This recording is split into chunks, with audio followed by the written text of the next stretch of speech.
Hello दोस्तों, आप स्वस्थ होंगे, मस्त होंगे, प्रसन्न होंगे दोस्तों। और मैं भी ठीक हूँ दोस्तों। आज का दिन मेरे लिए बहुत दुख का है, क्योंकि आज मेरे पति का श्राद्ध था।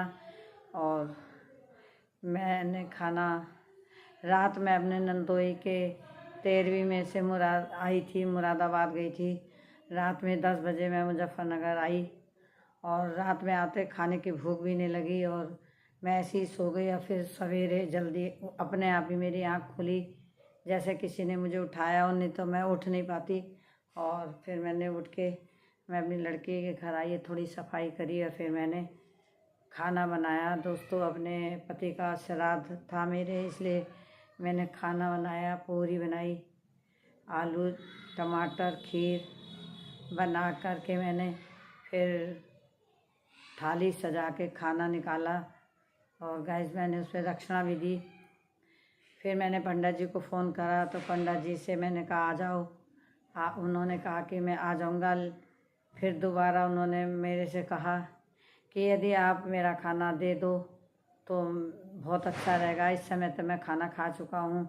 तो गाइस, अगर ब्राह्मण खाना नहीं खाते तो वो पितरों को प्राप्त नहीं होता जल्दी से। गौ माता खा लेती हैं तो भी प्राप्त होता है। तो मेरा मन था कि मैं पंडित जी को ही खिलाऊं।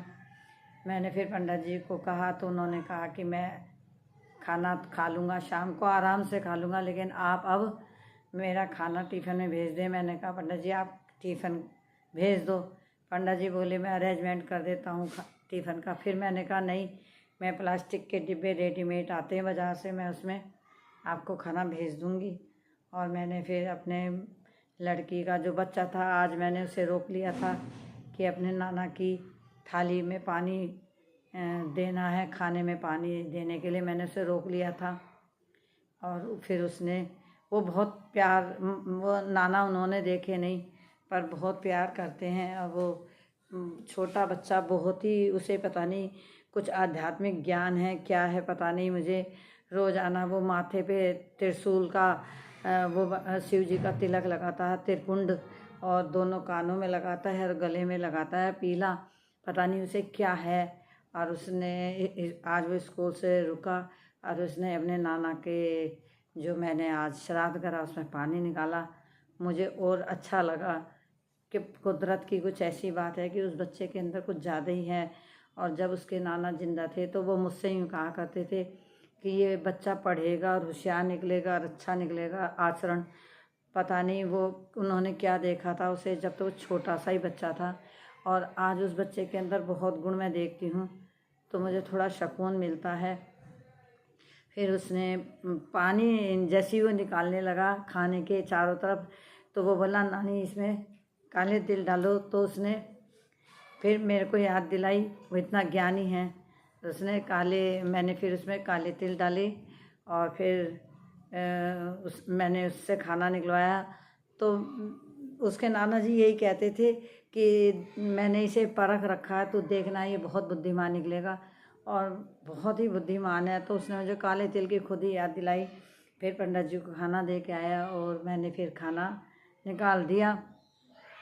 फिर मेरे आज तो दोस्तों मेरी एक फ्रेंड कह लें, मैंने उन्हें भाभी कहती हूँ, वो आपको बताती हूँ। एक राइटर थे वेद प्रकाश शर्मा, जिन्होंने वो पिक्चर बनाई थी खून भरी मांग और फूल बने अंगारे, जो रेखा की पिक्चर थी।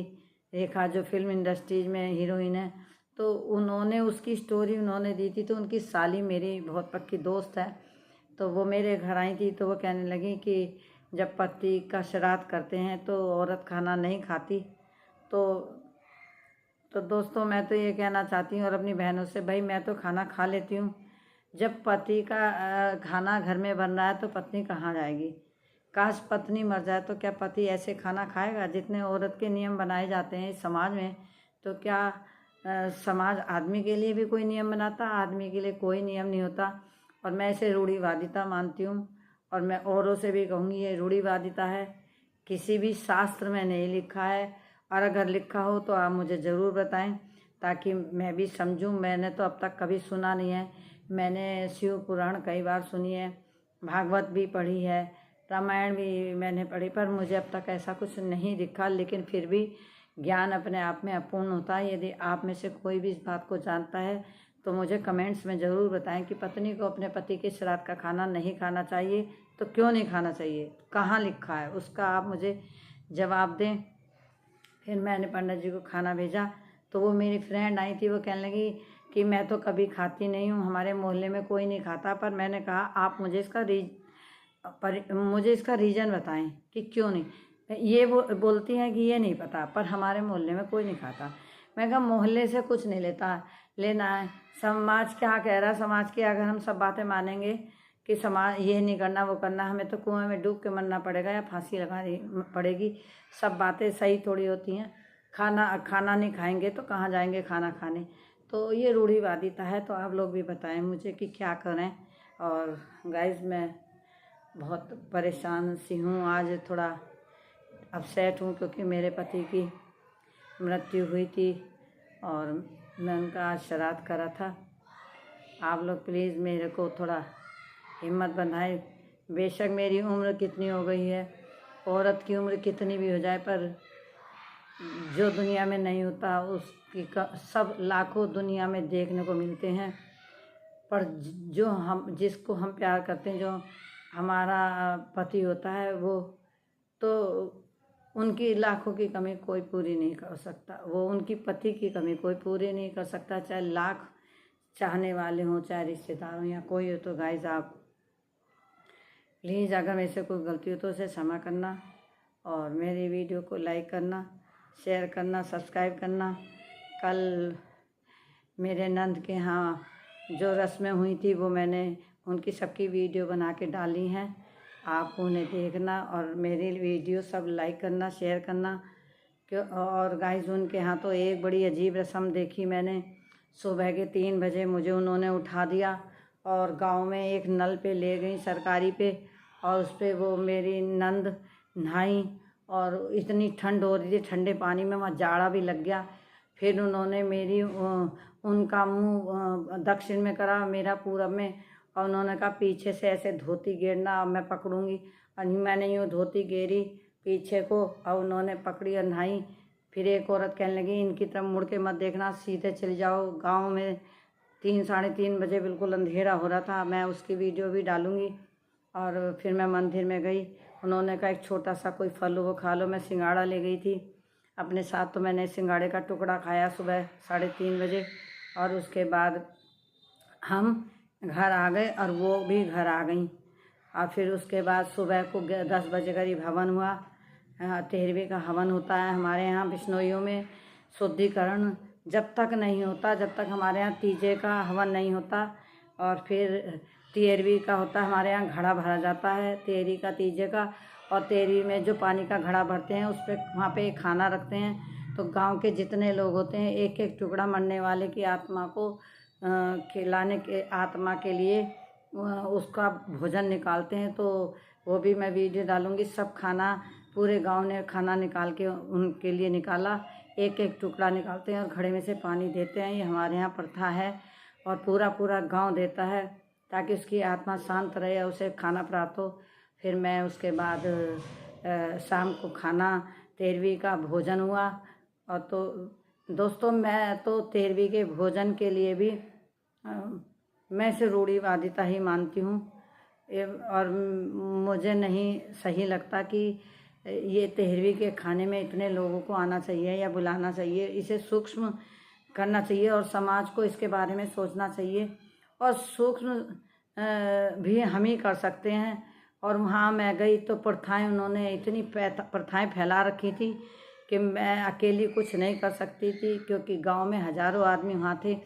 अकेले मेरे करने से नहीं रुकेगा। पर मैंने ये वीडियो भी इसलिए बना रही हूँ कि आप अगर हम थोड़ा एक कदम उठाएंगे तो कहीं थोड़ा बहुत तो असर होगा। और उन्होंने जिस घर में मौत होती है उस घर में अगर माँ मरती है तो बच्चे भी लगते हैं और बाप मरता है तो बच्चे भी लगते हैं।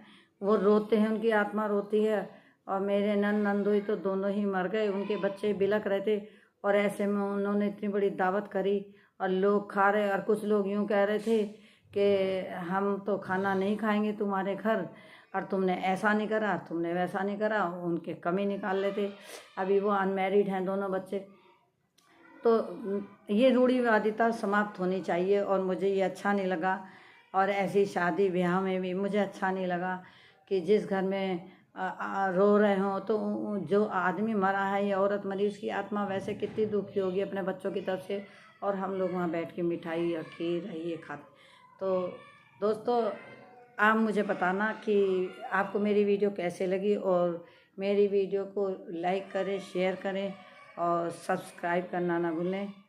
धन्यवाद। मैं ज़्यादा बड़ी वीडियो बनाई है, आप छोटी वीडियो बनाइए, इसे देखें और मेरे को बताएं मुझे आपको मेरी क्या बात अच्छी लगी क्या नहीं लगी, और मुझे अपने पति के श्राद्ध पे खाना खाना चाहिए या नहीं खाना चाहिए। ये रूढ़िवादिता है, मुझे तो ये रूढ़िवादिता लगती है क्योंकि मैं एक सामाजिक कार्यकर्ता भी हूँ। तो मुझे ये सही नहीं लगा, उन्होंने कुछ बातें बहुत अच्छी नहीं करी। अकेली मैं विरोध कैसे करती। लेकिन आप मुझे कमेंट्स करके बताएं कि इसमें क्या कुछ सही था या आपको गलत लगा है। सही प्लीज़ आप मुझे कमेंट्स करें, मेरे चैनल को लाइक करें, शेयर करें और सब्सक्राइब करना ना भूलें। Thank you.